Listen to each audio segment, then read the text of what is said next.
Today on the official Marvel podcast, we're exploring the world of Spider-Man, Venom, and Carnage as their worlds collide in the thrilling crossover event Death Spiral.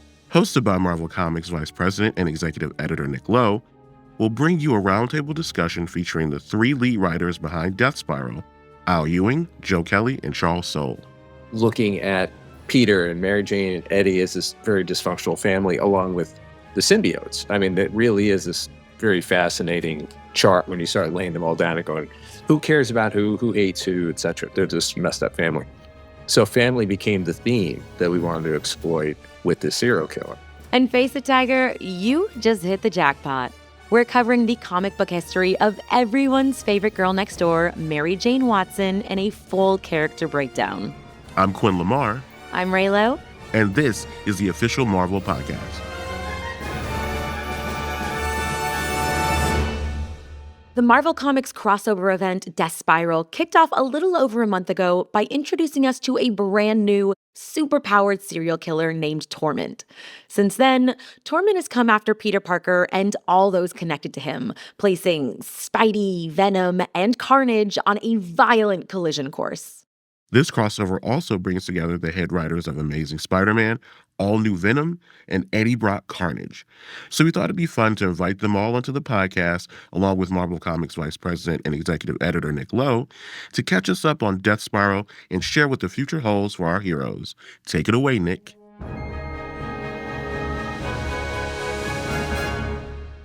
Thank you so much, Quinn. We are so glad to be here on the official Marvel podcast. My name is Nick Lowe. I'm the Spider-Man editor, and I am joined by three very esteemed writers. And they're all here for you to talk about this story, Amazing Spider-Man and Venom, Death Spiral. So I'm joined here by the writer of Amazing Spider-Man, Mr. Joe Kelly. Hello, everybody. Thank you for having me. I'm also joined by the writer of Venom, Mr. Al Ewing. Hello. How's it going? And we got writer of Eddie Brock Carnage and some key parts of this Death Spiral crossover, Mr. Charles Soule. Hello there. So we are here to talk about this story called Death Spiral. And over these 9 parts of story, zigging and zagging in and out of Amazing Spider-Man and Venom. And we decided that as Joe was stepping onto Amazing and Al was on Venom for a while, and Charles was just about to kick up on Eddie Brock Carnage, we're like, we should do a story together. And we got together and started talking, and then the story took on a life of its own as we figured out, what do we want to do? What do we want to tell? Because there's all kinds of crazy stuff happening because Peter Parker is, of course, the Amazing Spider-Man. But leading up to this story, he was all over the place emotionally, but also physically, right, Joe? Yes, quite literally punched into space. And we had 2 Spider-Men running around. We had Peter out in space having his intergalactic shenanigans, trying to find himself. And then on Earth, we had Norman running around posing as Spider-Man to just sort of sow his own oats and try to do the right thing and hold Peter's spot. So it was a pretty crazy time. And now he's back. But he missed some pretty big things. Al, you wrote this amazing story, Venom War, and coming out, there were at least 2 major changes in the spider cosmology, one of which is who was the person inside the Venom symbiote. Can you tell us about that, Al? Yeah, basically, coming out of Venom War, we thought what might be fun is to do a sort of mystery, a kind of like, who is Venom? Who's under the mask? Who's inside the symbiote? Kind of thing. Once we got through all the red herrings, the person whose identity we decided it should be was none other than Mary Jane Watson. What? Yeah. I know, it's crazy. You were there, Nick. I'm surprised, Oh, shoot. I'm surprised you don't remember. I had a lot going on, Al. I had a lot going on. But yeah, we decided like MJ would be a really like fascinating fit for it because for one, we kind of wanted to go in a slightly more lighter direction for a while, and then start bringing in the heavy stuff or a Death Spiral. But to start off with, have things be a little bit lighter, but also MJ and the symbiote, they've got a lot of history. They sure do. Going back to Amazing Spider-Man 300, 301. Oh.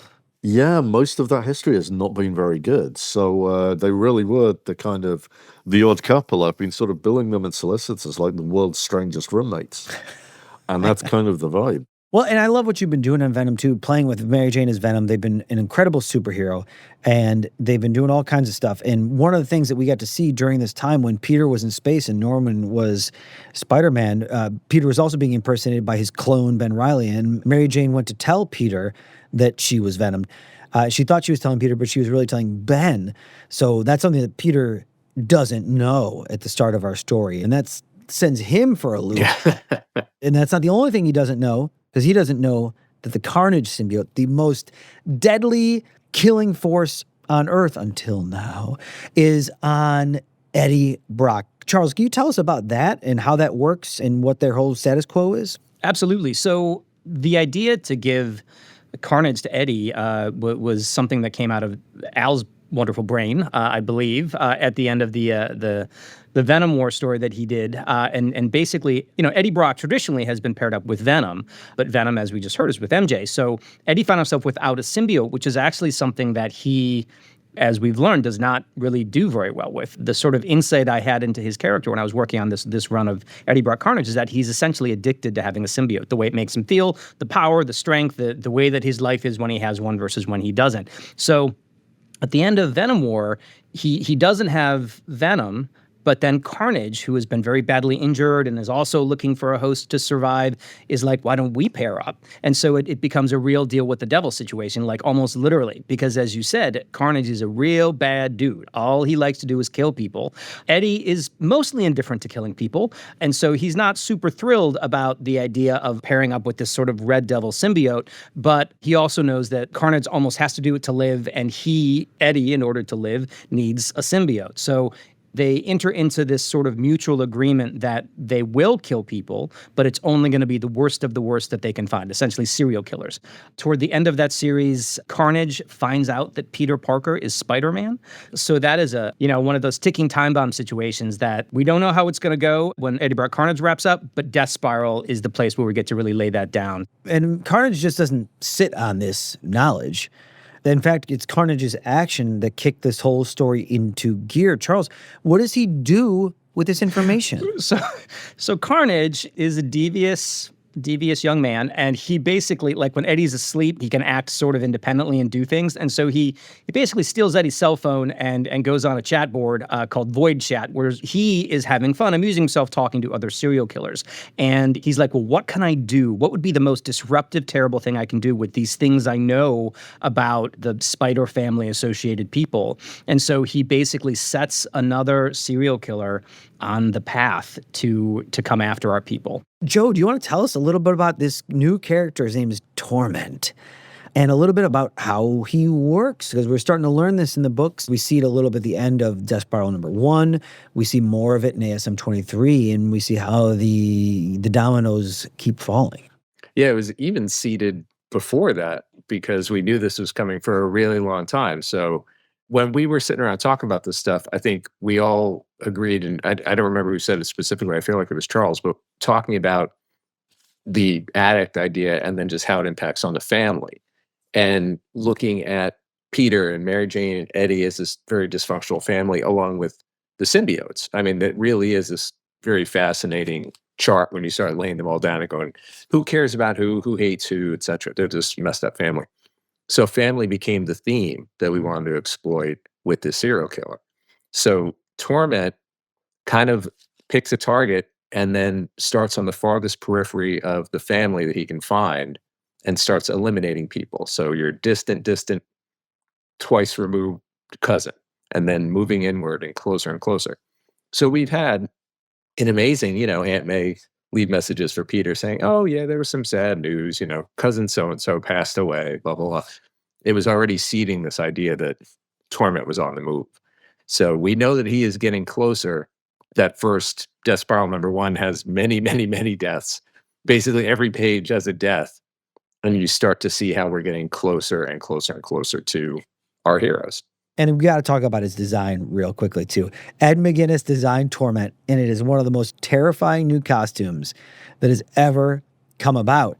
It's, this like kind of creamy white bodysuit But this one has this like creepy red spiral that's got this texture. Yeah, it really looks like it's an open scar Yeah. into his being, which it is not. It's the costume, but yeah, it's creepy as hell. Yeah. So Torment gets this download from Carnage. And as we establish in these first parts of the story, the challenge from Carnage is, what if you did 3 at the same time? What if you killed your way in on 3 at the same time? And he's going after working his way towards Eddie Brock. He's working his way towards Mary Jane Watson, and he's working his way towards Peter Parker and the fun little intersections of how they go. In Amazing Spider-Man 23, which came out a couple weeks ago, to prepare himself, he does something truly heinous, and I was shocked when it was pitched. I was shocked that I approved it, and I was shocked that people above me let us do it too. Joe, how did we shock people in Amazing Spider-Man 23? Well, Torment realizes that he's got to go up against symbiotes and very, very smart serial killers. So what sort of leverage, can he get while he's going up against these?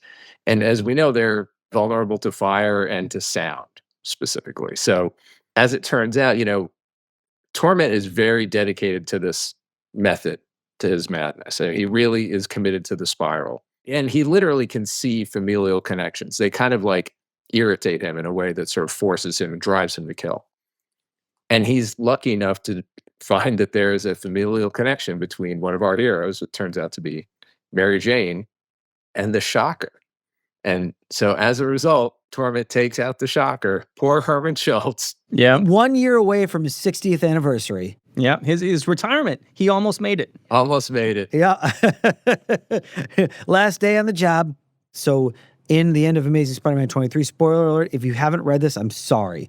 But it came out over a month ago, so whose fault is that really?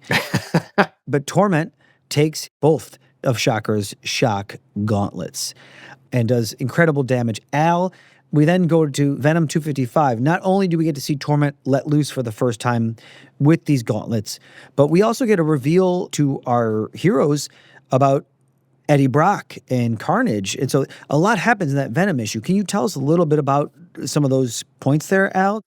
I mean, it's definitely a big moment for Venom when the mask pulls away and Eddie reveals, well, they both reveal that Eddie and Carnage are now sort of bonded, and it's a huge betrayal for Venom. It's kind of a vindication for Mary Jane of what she's thought about Eddie for quite a while, because Eddie's sort of had a lot of ups and downs and heroic moments and villainous moments, but the first time they met, Eddie kind of terrorized her to get at Spider-Man.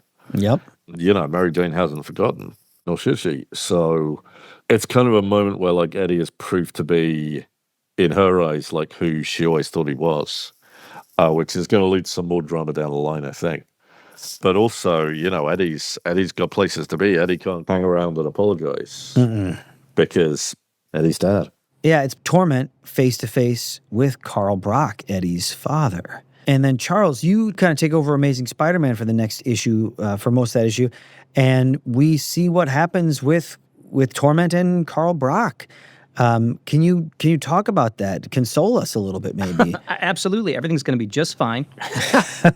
I should say I was thrilled to write an issue of Amazing Spider-Man. That's one of those big milestone things in the career, and I guess now's as good as time as any to say, Joe, I'm not giving it back. I'm really sorry. Oh, well, thanks for telling me. I appreciate it. No.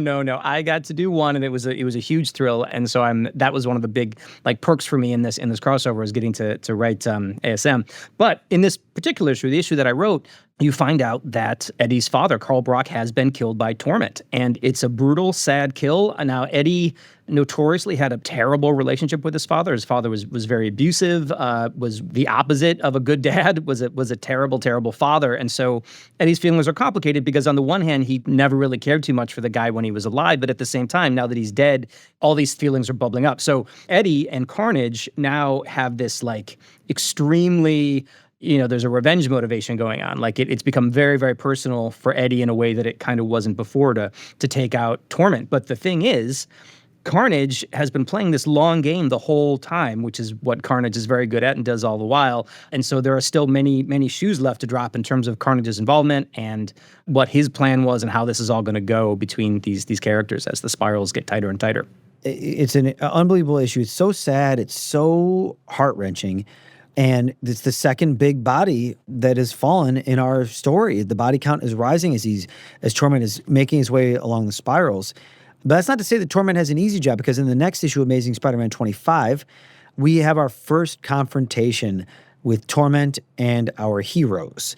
Joe, how was writing that showdown between Torment and our heroes of the story, if you can call Eddie Carnage a hero? I don't know if you can. Maybe you can, maybe you can't. But how is doing that? It's been really fun because this is a breakneck pace story. Like for all the chapters, it's going bang, bang, bang, bang, bang. And it's a fun way to sort of sit down and not only do it if you were doing it by yourself, but to do it with a group and really dissect, okay, which sections of fights do we get to work on? We don't normally get to do that. So to move at that velocity has been awesome. And the issues are so dynamic. The art teams have been killing it. It's just really been fun. So much has happened, so many big twists, so many deaths, and we're only a little over halfway there. It's insane.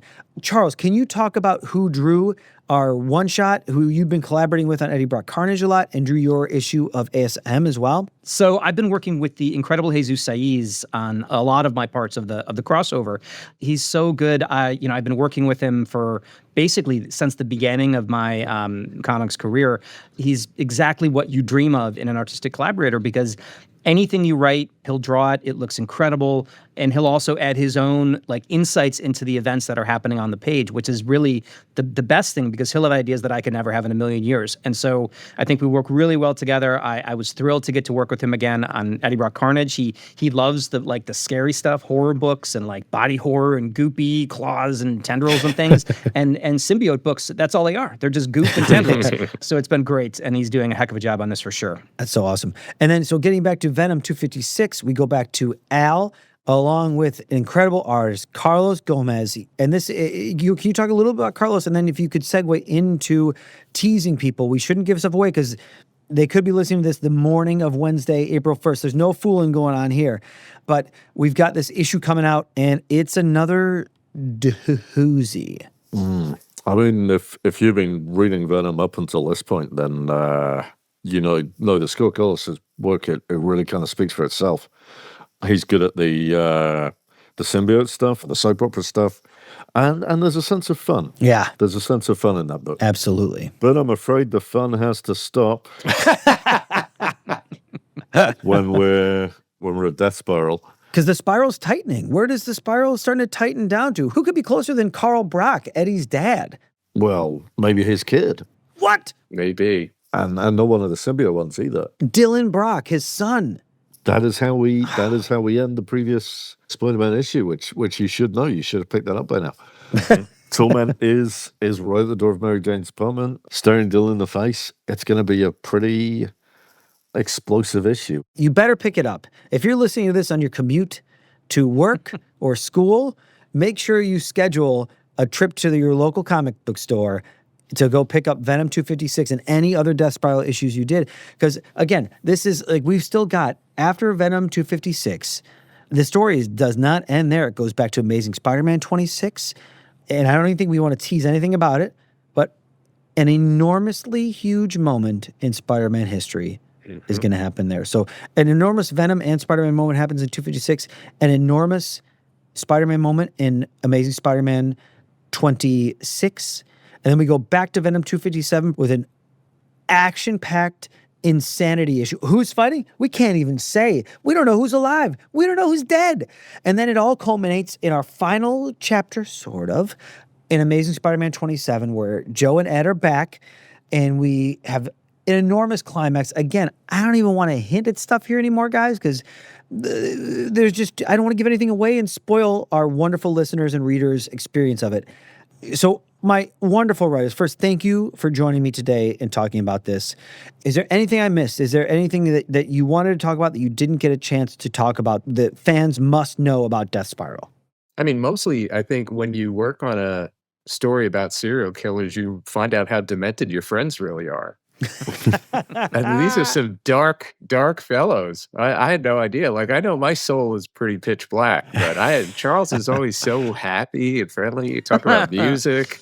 Yeah, I do like music. It's been fantastic to work with Al and Joe and you, Nick, and the whole team. Jordan D. White, who couldn't Of be with us course. today, our incredible Venom editor, as well as editing Hulk and all that kind of stuff. Yep. Jordan's a joy Yes, to work with. 100%. He also likes music. And horror. Yes, And and horror. It's just great. And, being able to really, really rely on your collaborators and so on has been just fantastic. It's been a great story. Especially when I get to work with amazing writers like Al Ewing, the writer of Venom, Charles Soule, the writer of Eddie Brock Carnage, and more upcoming, and Joe Kelly, the writer of Amazing Spider-Man. So thank you all for joining us today, and thank you all for listening.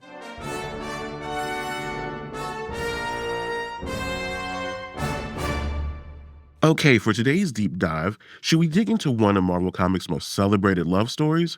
Or should we follow the arc of a beloved supporting character who eventually became a bona fide superhero in her own right? Well, if you said, why not both? You just hit the jackpot, Tiger, because our subject today is Mary Jane Watson, Marvel Comics' most famous redhead. As a teenager, Mary Jane frequently visits the home of her aunt, Anna Watson, in Forest Hills, Queens, where she often sees the skinny, bespectacled nerd who lives next door, Peter Parker. Now, one evening, MJ happens to be glancing out the window when she sees Peter dash madly into his house. Then, mere moments later, Spider-Man comes crawling out through Peter's bedroom window. Let's just say this was very early in Spidey's career and that he hadn't yet worked out the best practices for maintaining a secret identity. I mean, it's an art, not a science. MJ doesn't say a word to anyone about this huge secret she's learned. Not even when her Aunt Anna and Peter's Aunt May repeatedly try to get those two crazy kids together in hopes they'll make a love connection. The aunt's matchmaking is pretty futile anyway. Every time Peter is around, MJ is off rehearsing for her next starring theatrical role or kicking off her fledgling modeling career. And whenever MJ finds a time to stop by the Parker's house, Peter is off somewhere webbing muggers to streetlights. It isn't until Peter has already started college at Empire State University that our booked and busy redhead finally finds him at home. The wimpy geek she used to know has had a bit of a glow up, and she likes what she sees. She greets him with the now famous line, "Face it, Tiger, you just hit the jackpot." And Peter is into her too. However, he's already sort of dating a beautiful, intelligent, and composed college classmate of his, Gwen Stacy. Still, the gregarious and charismatic Mary Jane easily blends into Peter's friend group, which includes Gwen, rich kid Harry Osborn, and Peter's former high school nemesis, Flash Thompson. Both MJ and Gwen go out with Peter from time to time, which sparks a friendly rivalry between them. Emphasis on friendly. Even when Peter ultimately chooses Gwen, MJ remains a dear friend and confidant to both of them. MJ then starts dating Harry Osborn, keeping everything socially tidy within a little college clique. Tidy, but that still sounds a little bit messy. Well, it gets messier. Tragically, Gwen dies in a battle between Spider-Man and the Green Goblin, who, FYI, happens to be Harry Osborn's father. MJ and Peter grieve together, supporting one another through the loss, and the new closeness they experience makes Mary Jane realize she truly loves Peter. So she dumps Harry, who has turned to drugs to cope with the death of his dad, the Green Goblin. Unfortunately, the already spiraling Harry then totally loses his mind. He becomes the new Green Goblin, kidnaps MJ, and nearly kills her. Spider-Man comes to the rescue, of course, but after that near-death experience, MJ and Peter finally officially become a couple. The relationship isn't always smooth web swinging, though. For one thing, MJ isn't happy about Peter constantly ditching her in the middle of a date to run off and photograph Spider-Man for the Daily Bugle. She knows what he's really doing, of course, but she doesn't want to admit either to Peter or to herself that she's not sure she can handle a relationship with a superhero. And when Peter proposes marriage to Mary Jane, she turns him down. Now, during their break, Peter, or rather Spider-Man, gets romantically involved with notorious thief Felicia Hardy. But he doesn't know it's Felicia because she has an alter ego, Black Cat. So basically, Spider-Man and Black Cat are hooking up, but they don't know each other's real names until Felicia figures out that Spidey is Peter. Felicia learning his true identity makes Peter realize how nice it is to have someone he can be totally honest with. So he rushes back to MJ and takes the ultimate trust fall. He tells her he's Spider-Man. And MJ is like, no, duh, Tiger. I've known this for years. But realizing that she's kept his secret for so long only makes him love her more. The pair are finally on the same page with their secrets out in the open. Peter proposes again, and this time Mary Jane says yes. But then Black Cat comes back, aghast at the idea that Spidey would have chosen anyone over her. Felicia vows to win Peter back. Sounds dramatic, right? But then she gets to know MJ, and then she and MJ become good friends. Because everyone loves MJ. That's just the way it is. So MJ and Peter have many happily married years together, during which MJ's acting and modeling careers take off. She even gets to star in a Spider-Man movie. And it would have been a lovely happily ever after if the Dark Lord Mephisto had left well enough alone. A nightmare scenario Peter had always feared comes true. A villain shoots Aunt May, leaving Peter's closest family member at death's door. Then Mephisto, reasonably known as the Demon King of Hell, shows up with a proposed deal. He'll alter the past so that Aunt May never gets shot, but it will also erase Peter and MJ's marriage from history. The loving couple see no other choice, and they agree to the deal. So you can just forget about all that happy marriage stuff we just said because it never happened now. In Mephisto's rewritten timeline, Peter and MJ had just been engaged for 10 years and then broke up before the wedding. Now MJ still knows Peter is Spider-Man and the two remain friends. And honestly, while Peter is kind of a mess without MJ to provide balance in his life, MJ is thriving. She keeps acting and becomes a successful entrepreneur. She opens 2 nightclubs. She hosts TV shows. She even becomes a high-level executive at Stark Enterprises for a while. But as well as her life is going, she still cares for her old paramour, Peter Parker. They start getting close again. They're talking, they're hanging out, and finally, after all this courtship, they both get abducted to an alternate universe by a villain known as the Emissary. Gotta be honest, wasn't expecting it to go that way, but these poor crazy kids just can't catch a break. There they get help from the emissary's son, Paul, an inventor who creates a device that can send them back to their home universe. But the emissary attacks just as they're trying to flee. MJ forces Peter through the portal first, but she gets trapped in the other world. Now back home, Peter searches like mad for a way to bring MJ back from the emissary's universe, and he succeeds and brings her home. Although he discovers that because time moves faster in that other world, MJ has spent 4 years there. She moves fast too. She's also married to Paul now. Hey, 4 years is a long time. This marks a major turning point in the life of Mary Jane Watson. She and Paul come back to our universe, but things are very different. Her new inventor husband has crafted a bracelet that provides her with random temporary superpowers based on the spin of a slot machine-like mechanism.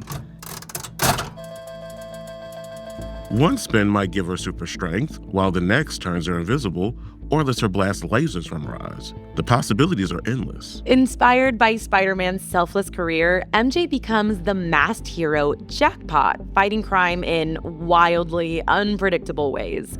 She even goes on a bunch of team-up adventures with her old friend, the Black Cat. But there's still one more big twist in Mary Jane's story, and it involves Spider-Man's old black suit, which, as you may know, was actually a gooey, shape-shifting alien symbiote that would eventually be known as Venom. Like all symbiotes, Venom needs a human host to stay alive, and over the years, it has been hosted by some good guys and some not so good guys. So anyway, there's this big symbiote battle royale during which Venom is badly hurt and separated from his host.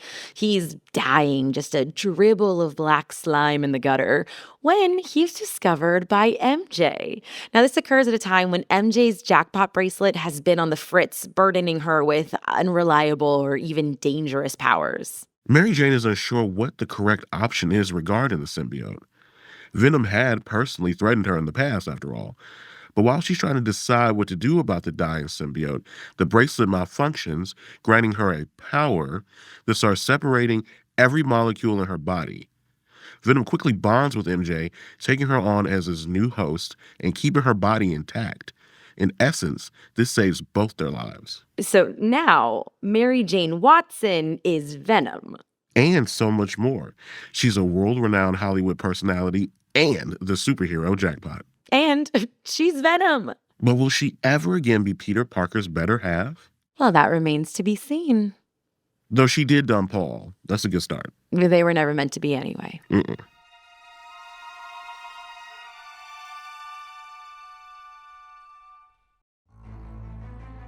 Since 1961, the Fantastic Four have gone on all sorts of adventures in 650-plus issues. So for a new reader, it might feel a little overwhelming wondering where to start. Recently, we spoke with Marvel Comics editor-in-chief C.B. Cebulski about his current favorite Marvel comic, and it just might be the perfect starting place for anyone looking for a new read. The Fantastic Four by Ryan North and Humberto Ramos. This new run is absolutely fantastic. Ryan is a wealth of knowledge and ideas and intelligence and science and dinosaurs. And even if you've never read a Fantastic Four book before, this is one that is a story that he's telling for the ages. And Humberto Ramos is an artist who I've loved since he launched back in the day. I mean, mostly known for Spider-Man. It was kind of a surprise for people to see him come on to Fantastic Four, but how he handles each of the characters visually, individually, is just been incredible. Edgar Delgado's colors continue to bring him to life. And there's a book that's just so full of ideas. And just when you think, you've seen everything could be done with the Fantastic Four, Ryan comes along and defies expectations. And the way that Humberto's illustrating has been just absolutely fantastic.